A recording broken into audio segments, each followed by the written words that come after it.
16 வீடுகள் மண்ணோடு மண்ணாகிய சம்பவம்.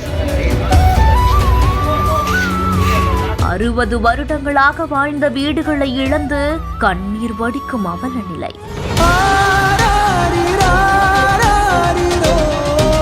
நீர்நிலைகளை மீட்டெடுக்க சென்னை உயர்நீதிமன்றம் போட்ட உத்தரவு.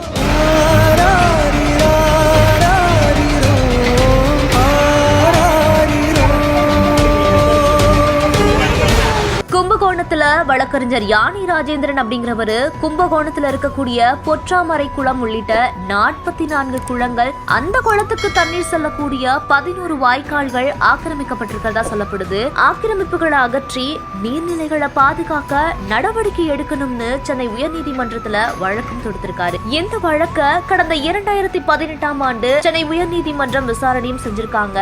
அதுல பொற்றாமரை குளம் உள்ளிட்ட 44 குளங்கள், அதுக்கு நீர் போகக்கூடிய 11 வாய்க்கால்கள்ல இருக்கக்கூடிய ஆக்கிரமிப்புகளை அகற்றணும்னு ஓய்வு பெற்ற நீதிபதி மூலமா குழுக்கள் அமைக்கப்பட்டுச்சு. இதுல கோவில் குளங்கள், கால்வாய்கள்ல இருக்கக்கூடிய ஆக்கிரமிப்புகளை 4 மாதத்துக்குள்ளேயே எடுக்கணும்னு சென்னை உயர்நீதிமன்றம் கெடுவும் கொடுத்திருக்காங்க. இத மீறினா கும்பகோணம் மாநகராட்சி, தஞ்சை மாவட்ட நிர்வாகம் எல்லாத்துக்குமே தலா ரூபாய் 5 லட்சம் அபராதம் விதிக்கப்படும்னு எச்சரிக்கை விடுத்ததா சொல்லப்படுது. இந்த நிலையில தான் பல்வேறு இடங்கள்ல இருக்கக்கூடிய நீர்நிலைகள் ஆக்கிரமிப்புகளை அகற்றிட்டு வந்துட்டு இருந்திருக்காங்க. இதோடைய ஒரு பகுதியா தான் கொட்டையூர் மெயின் ரோடு பாபு குளத்துல ஆக்கிரமிப்புல இருக்கக்கூடிய வீடுகளை காலி செய்யறதுக்கு 15 நாட்கள் கெடு விதிச்சு அங்க குடியிருக்கிறவங்க வெளியேறணும்னு அறிவுறுத்தப்பட்டதா கூறப்படுது. இந்த நிலையில சாராட்சியர் ஸ்ருத்யா விஜயன் தலைமையில ஏராளமான காவல்துறையினர் முன்னிலையில பொக்லின் இயந்திரங்கள் மூலமா 16 வீடுகள், ஒரு மரப்பட்டறைன்னு அதிகாரிகள் இடிச்சு தள்ளியிருக்காங்க.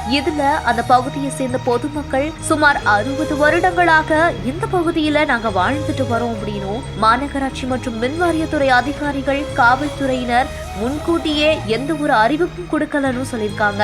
இந்த ஒரு சம்பவம் அந்த பகுதியில பெரும் பரபரப்பை ஏற்படுத்தி இருக்கு. இந்த செய்தி குறித்த உங்களுடைய கருத்துக்களை கீழே கமெண்ட்ஸ்ல சொல்லுங்க. மேலும் செய்திகளுக்கு நம்ம பிஹைண்ட் விட்ஸை ஃபாலோ பண்ணிக்கோங்க.